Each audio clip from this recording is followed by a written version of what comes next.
Nicodemus, Kansas is on the map, but if you go there you might wonder why.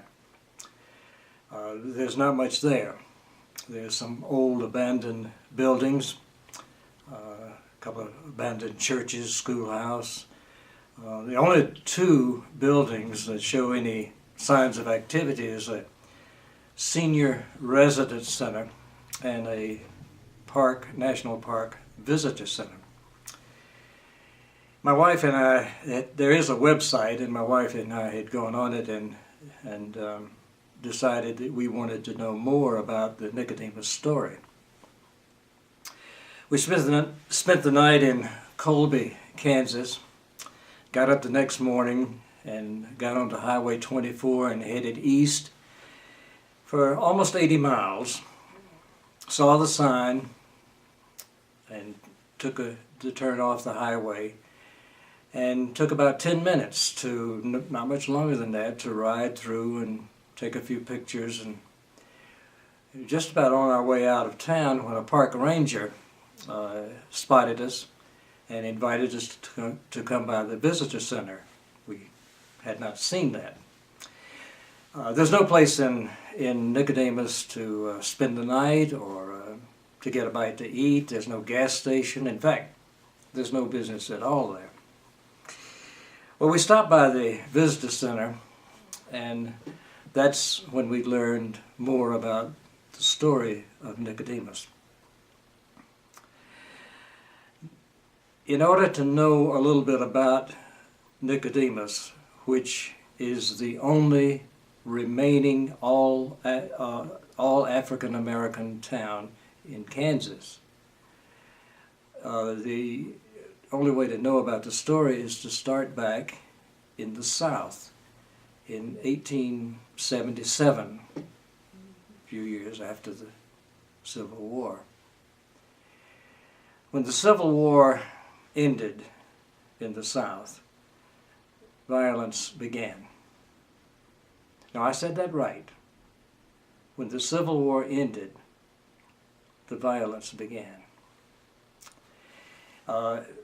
In the years immediately following the Civil War, the promise of freedom was pretty well blacked out by the recovery of an insidious pattern of legal and cultural segregation. By 1877, the old white power structure had resumed its power, and the black people were disenfranchised. As a case in point, at the end of the Civil War, 19 of the 24 southern states would not allow an African American to vote. 19 out of 24 immediately after the Civil War. But a few years later, certainly by 1900, all of the 24 southern states had completely disenfranchised the African Americans from voting. And those few, for the most part, those few who were able to vote were so tied to the white power structure, the privileged class, depended on them for the necessities of life, that their vote could be bought or forced without a lot of trouble. 1877. It was a hard year for the country, in all fairness. The laborers in the North, the men, women, and children, had been striking for decent living wages and conditions, and had pretty much lost it. They had been overpowered by private capital and the government. So there was a general depression throughout the country. But in the South, the institution of slavery had legally been abolished, and there was hope there for the black folks that at long last they would achieve freedom. and instead they were faced with this pattern of discrimination. I grew up in Black Belt, Alabama. I was born during the Depression and lived through the civil rights era of the 50s and the 60s. And I know firsthand, from observation, of the poverty and the discrimination and the terrible conditions that African Americans lived in under a culturally and legally mandated segregation pattern. I also knew, because I read history and heard stories, I knew that there were some of the ex-slaves that, when they were freed, left the South. And I knew that some had gone to the North, and I'd heard stories of situations where they found themselves probably in just about as bad shape in the North as they were in the South. What I did not know was the story of the ex-slaves who left the South and went to the West. I guess I knew a little bit about it, but I didn't realize how many people took advantage of that. They were, Kansas was one of those states, and there were other western states that provided land at a very low cost for African Americans. And the hope of finding a new life where there would be freedom and dignity, and they could work to earn their own way in the world, was enticing to a lot of them. Thousands left the South during those years and came to the West.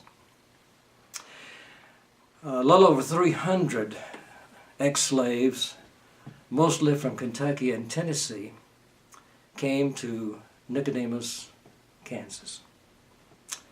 And they established a town, an all African American town. And they had a bank, they had a general store, they had a newspaper, general stores, and schools. And they had a community. Before long, there were about 200 or so other ex-slaves from other parts of the South joined them. And so at one point they had a town of almost 500 people there. It's a thriving little town. And it was set in the midst of 12 acres of cultivated land. A few years later they developed even more businesses. The weather that they experienced when they came was brutal. Now you have to remember, these were people who had grown up in the wooded hills and the lakes and rivers of the South. Plush vegetation.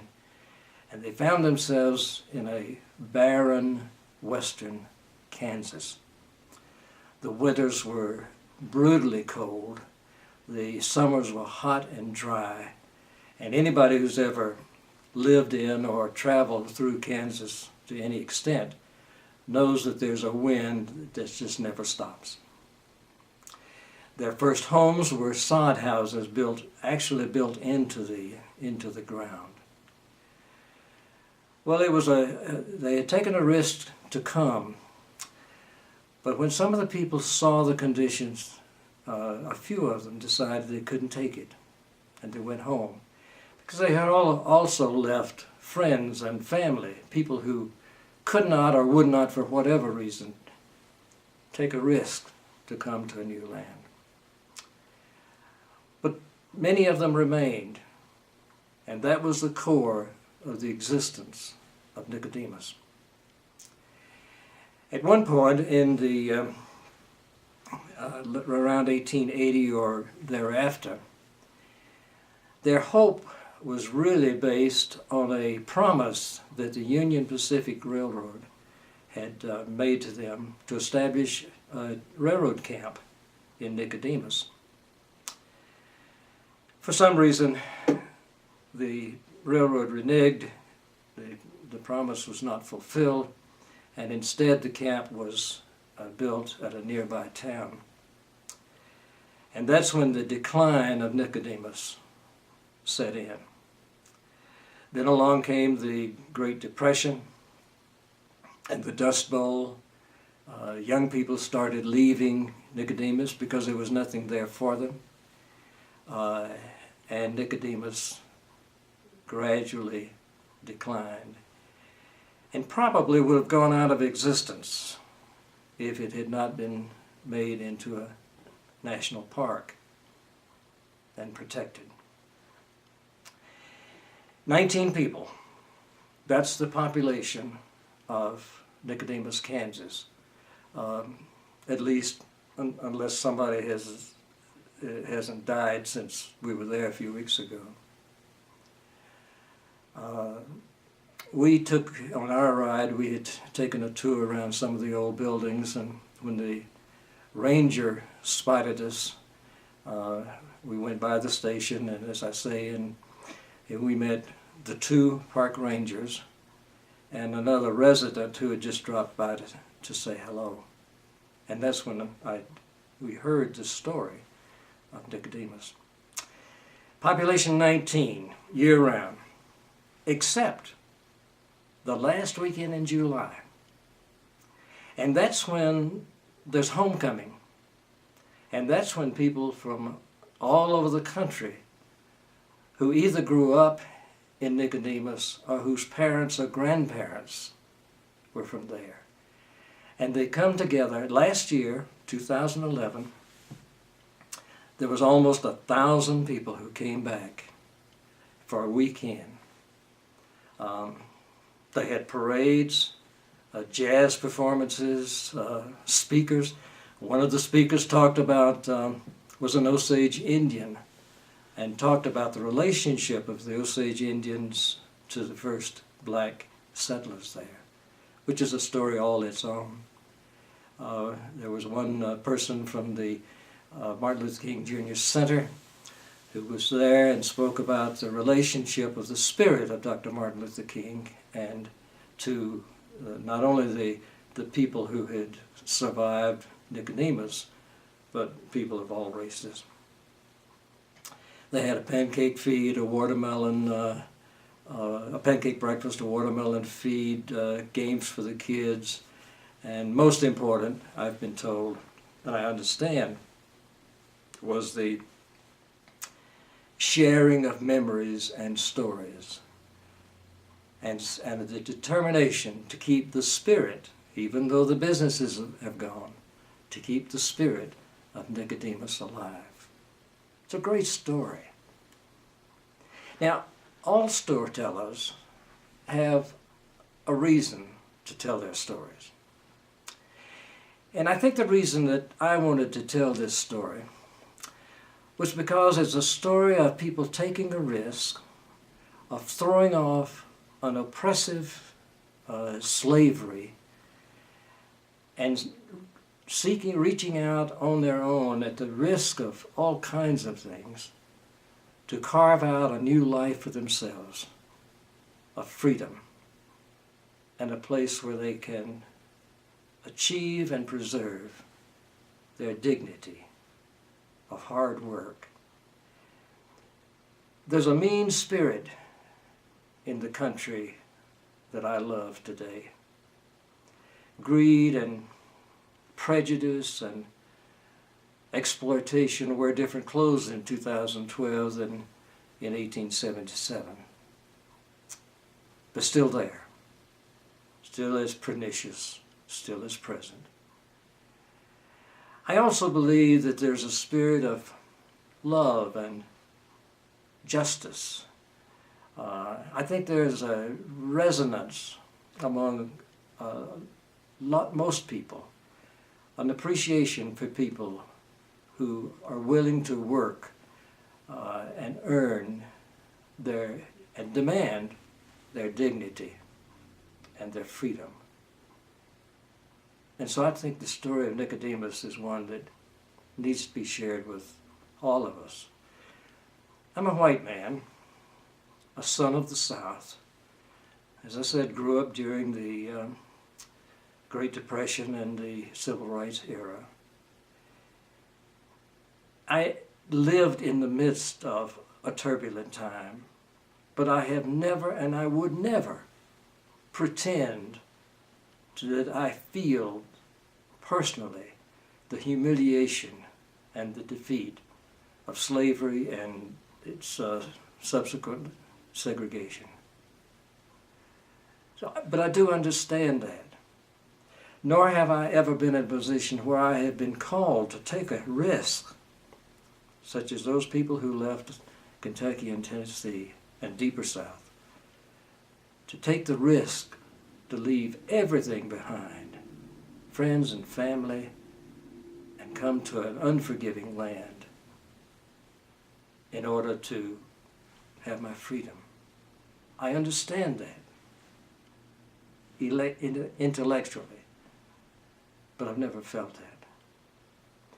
But I do resonate with the inimitable spirit of these people, with the hopes and the dreams and the willingness to carve out for themselves a new life. And I think that's a story that people of all races, in all conditions, should hear and should resonate with. Nicodemus, Kansas, population 19. Don't know why you would want to go there, unless it would be to hear the story and feel the spirit of those people who gave up everything for a chance at freedom. And it is my honor to be able to tell that story.